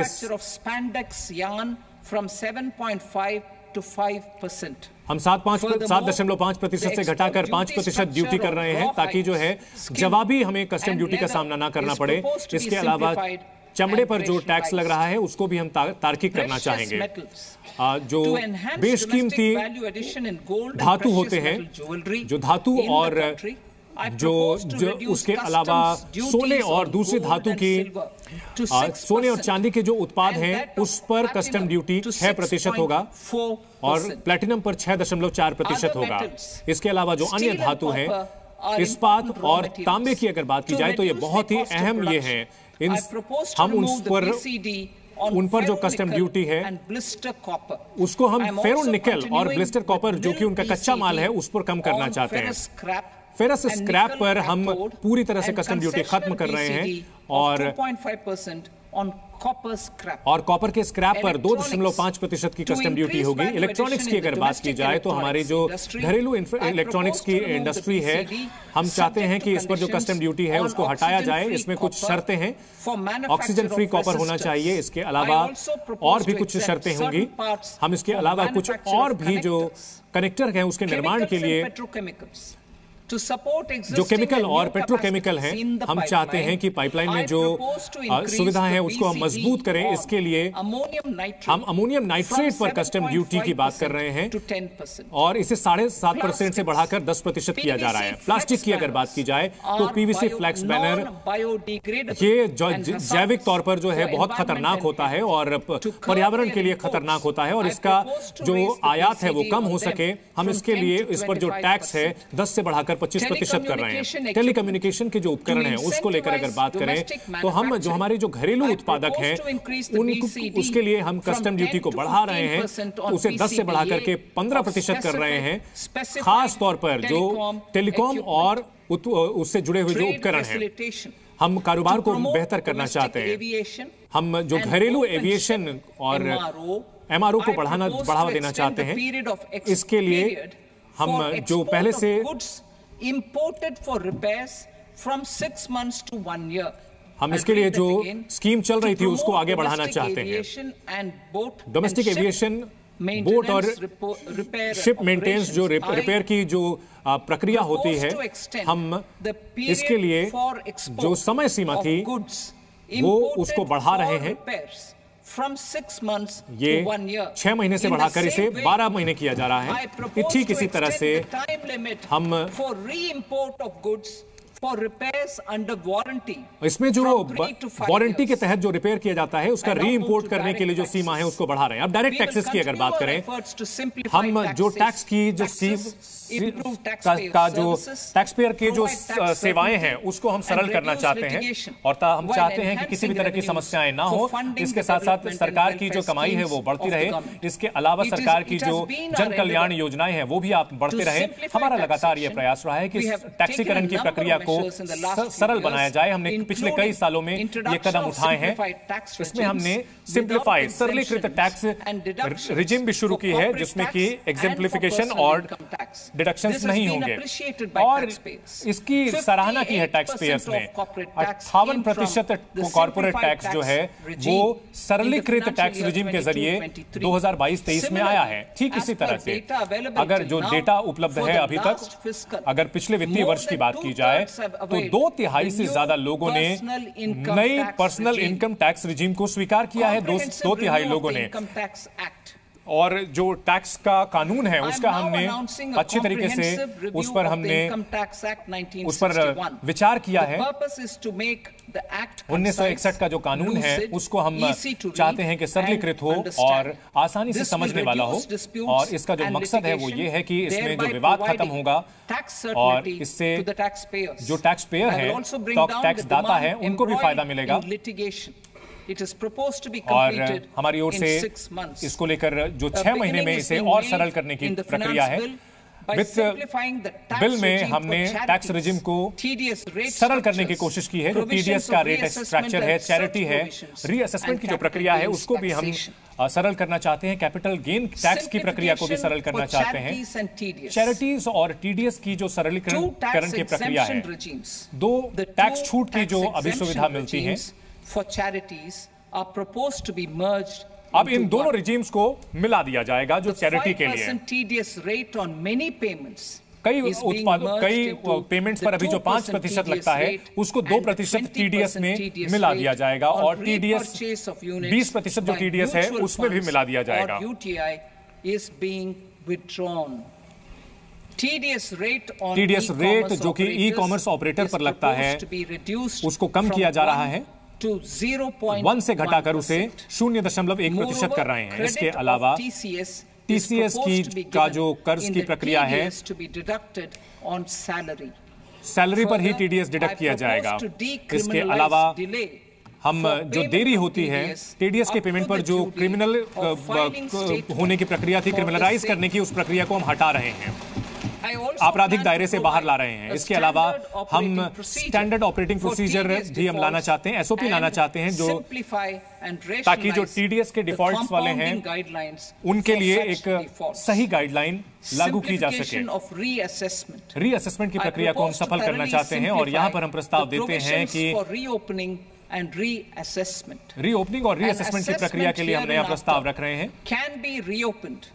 Beyond 3 years, 3 साल के बाद इसे शुरू किया जा सकेगा। ये सिर्फ इसी हालत में होगा कि ये 50 लाख या उससे ज्यादा होता है। अधिकतम 5 साल तक इस सुविधा का ये फायदा उठाया जा सकता है। इन केसेस में भी 6 साल की सीमा जरूर होगी।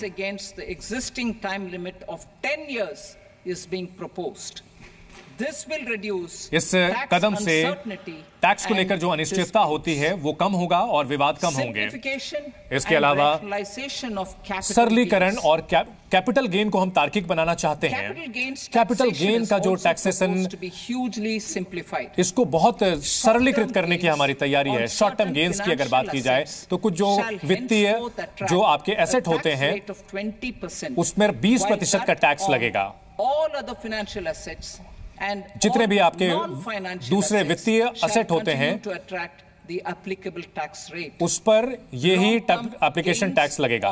लॉन्ग टर्म गेन टैक्स की अगर बात की जाए, जितने भी वित्तीय और गैर वित्तीय होते हैं संपदा होती है उस पर 12.5% टैक्स लगेगा। अगर निचले और मध्यम वर्ग की बात की जाए तो उनके लिए जो एग्जेम्पशन की छूट है, कैपिटल गेन की जो छूट है, कुछ खास वित्तीय 1.25 लाख रुपए कैपिटल गेन्स पर बढ़ाया जा रहा है। जो लिस्टेड फाइनेंशियल वित्तीय एसेट होते हैं 1 साल से ज्यादा को आप लॉन्ग टर्म के एसेट में अब रखा जाएगा। जो listed financial assets will have to be held for at least 2 years to be classified as long term. तो लॉन्ग टर्म गेन में जो गैर वित्तीय वाले हैं उसको कम से कम 2 साल रहना होगा। Unlisted bond, debt mutual funds जो होते हैं उनका जो होल्डिंग पीरियड है उस पर भी कैपिटल गेन टैक्स जैसा पहले लगता रहा है वैसा ही लगेगा। टैक्स पेयर की सर्विसेज की अगर बात की जाए तो सभी जो मुख्य टैक्स पेयर सर्विसेज हैं जो जीएसटी के अंतर्गत और कस्टम और इनकम टैक्स के अंतर्गत रहती हैं उन सबको डिजिटलाइज किया जा रहा है। और कस्टम से जुड़े हुए और इनकम टैक्स से जुड़े हुए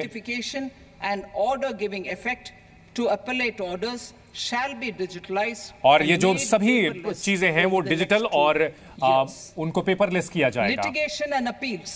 जो भी मुकदमेबाजी होती है, जो अपील होती है, हमारी कोशिश लगातार रही है कि इन अपीलों को कम किया जाए एपेलेट फोरम्स पर और हमारी इन कोशिशों का अच्छा असर दिखने लगा है और इसका हमारा पूरा ध्यान इसके ऊपर है। अगर जो पुराने मामले हैं उनको पहली बार जिन लोगों ने अपील की है उसको हम जल्द से जल्द खत्म करना चाहते हैं और इसके लिए ज्यादा से ज्यादा अधिकारियों की तैनाती की जा रही है और जिन पर ज्यादा टैक्स की जिम्मेदारी है उनको प्राथमिकता पर निपटाया जाएगा। जो भी टैक्स से जुड़े हुए मामले अभी पेंडिंग पड़े हुए हैं उनमें विवाद से विश्वास स्कीम 2024 को हम सामने रखना चाहेंगे। इसके अलावा हम जो अपील भरने के लिए जो टैक्स ट्राइब्यूनल में, हाई कोर्ट में और सुप्रीम कोर्ट में इसकी जो सीमा है वो हम बढ़ा करके 60 लाख से 2 करोड़ रुपए कर रहे हैं और 5 करोड़ कर रहे हैं। हम चाहते हैं कि मुकदमेबाजी और विवाद कम हो इंटरनेशनल टैक्सेशन में, इसको लेकर के भी हम कदम बढ़ा रहे हैं और हम सेफ हार्बर रूल्स जो हमारा था उसको हम आकर्षक बनाना चाहते हैं। हमारी कोशिश है कि ट्रांसफर प्राइसिंग असेसमेंट की प्रक्रिया को हम इसमें लागू कर सकें। रोजगार और निवेश की अगर बात की जाए तो इसको लेकर हमारे कुछ कदम हैं ताकि जो है रोजगार को बढ़ावा मिल सके। सबसे पहले भारतीय स्टार्टअप इकोसिस्टम को हम बेहतर करना चाहते हैं। उद्यमिता की जो क्षमता है, उद्यमिता की जो भावना है उसको हम बढ़ाना चाहते हैं, आगे बढ़ाना चाहते हैं। हम यहाँ प्रस्ताव देते हैं कि एंजल टैक्स जो है उसको हम पूरी तरह से सभी इन्वेस्टर के लिए खत्म करना चाहते हैं। दूसरी बात, हमारे यहाँ पर्यटन क्षेत्र में जबरदस्त उत्पाद हैं, जबरदस्त संभावनाएं हैं और हम एक जो विदेशी शिपिंग कंपनियां हैं उनके लिए हम डोमेस्टिक क्रूजेज यहां भारत में इस्तेमाल करें, इसके लिए हम उनको टैक्स छूट देंगे। इसके अलावा तीसरी, हम अगर हीरे की कटिंग और पॉलिशिंग की बात की जाए तो भारत उसमें विश्व में सबसे अग्रणी है और हमारे पास बहुत ही हमारा जो कामगार वर्ग है वो काफी मजबूत है। हम चाहते हैं कि फॉरेन माइनिंग कंपनीज हैं वो हमें जो रॉ डायमंड भेजते हैं उनको हम छूट देंगे। हमारी जो विकास की प्राथमिकताएं, विकास की जो जरूरतें हैं, हम कॉर्पोरेट टैक्स जो फॉरेन कंपनीज हैं उन पर 40 से घटाकर 35% कर रहे हैं। टैक्स बेस को हम बढ़ाना चाहते हैं। हमारे पास कई प्रस्ताव आए थे ताकि जो है टैक्स का जो दायरा है वो बढ़ाया जा सके। सबसे बड़ी बात सिक्योरिटी ट्रांजैक्शन टैक्स और फ्यूचर एंड ऑप्शन में ये टैक्स लगाने की बात हो रही थी। प्रतिभूति पर जो टैक्स लगाया जा रहा है 0.02% लगाया जाएगा। जो equity income received on buyback of shares in the hands of recipients. जो बायबैक करते हैं शेयर वो उन्हें टैक्स भरना होगा। इसके अलावा हम और सोशल सिक्योरिटी यानी सामाजिक सुरक्षा के जो फायदे हैं वो सबको मिल सके। एनपीएस में जो डिडक्शन है उसकी सीमा को 10 से बढ़ा करके 14% तक बढ़ाया जा रहा है। ये जो कर्मचारी है उसके वेतन का 10 से 14% किया जा रहा है। 14% का निजी क्षेत्र में जो 14% तक का डिडक्शन होगा उसको छूट मिलेगी। भारत के जो कामगार हैं, जो प्रोफेशनल हैं, मल्टीनेशनल कंपनीज में काम करते हैं, उनको ई-सॉप्स मिलता है। इसके अलावा सामाजिक सुरक्षा में निवेश होता है और दूसरे तरीके के उनको फायदे मिलते हैं। अगर ऐसी बातों की जानकारी नहीं दी जाएगी तो इनको काले धन के कानून के दायरे में लाया जाएगा। ऐसे में जो मूवेबल एसेट होंगे जो 20 लाख रुपए तक के और 20 लाख रुपए तक को आपराधिक दायरे से बाहर लाया जा रहा है। वित्तीय बिल के दूसरे हिस्से की बात की जाए,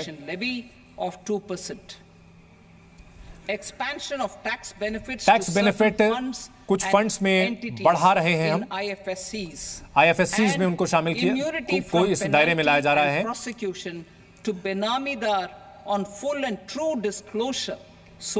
तो बेनामीदार पूरी तरह से अगर अपनी जानकारी देता है तो बेनामी ट्रांजैक्शन प्रोहिबिशन एक्ट के तहत उसको छूट मिलेगी। पर्सनल इनकम टैक्स की अगर बात करें, पर्सनल इनकम टैक्स की अगर बात करें तो हमारे पास 2 बड़ी घोषणाएं हैं, 2 ऐलान हैं जो नई टैक्स रिजीम की ओर बढ़ते हैं। तो पहला, स्टैंडर्ड डिडक्शन जो है सैलरीड एम्प्लॉइज के लिए उसको बढ़ाया जा रहा है। वो 50,000 है अभी, उसे बढ़ाकर 75,000 किया जा रहा है। जो नए टैक्स रिजीम में जाएंगे स्टैंडर्ड डिडक्शन 50,000 से बढ़ाकर 75,000 किया जाएगा। ठीक इसी तरह फैमिली पेंशन पर जो डिडक्शन होगी जो पेंशनर्स के लिए उसको भी बढ़ाया जा रहा है। उसको 15,000 से बढ़ाकर के 25,000 करने का प्रस्ताव है हमारी तरफ से। और इससे लगभग 4 करोड़ सैलरीड लोगों को, वेतनभोगी लोगों को फायदा पहुंचेगा और जो पेंशनर है उनको फायदा पहुंचेगा। 4 करोड़ लोगों को इसका फायदा पहुंचेगा।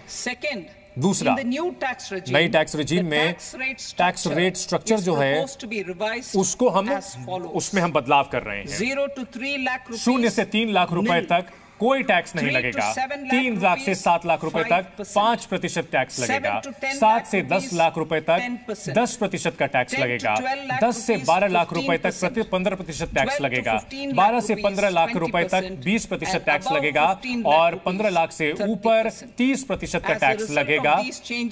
इन बदलावों की वजह से जो वेतनभोगी कर्मचारी हैं, नए टैक्स रिजीम में जो लोग हैं, उनको लगभग 17,500 रुपए इनकम टैक्स में बचत होगी।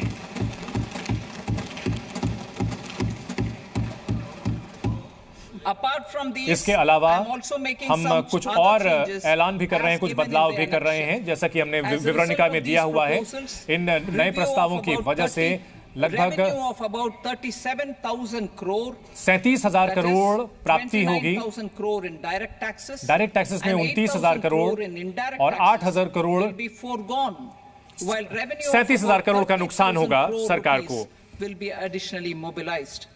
Thus, the total revenue और इसलिए foregone जो is पूरा about प्राप्ति जो 7,000 चली जाएगी वो लगभग 7,000 करोड़ Mr. सालाना Speaker, sir, का नुकसान with होगा। this, I और इसी के commend the साथ budget to this speaker august महोदय house. हम बजट जय को हिंद। प्रस्तुत करते हैं। जय हिंद।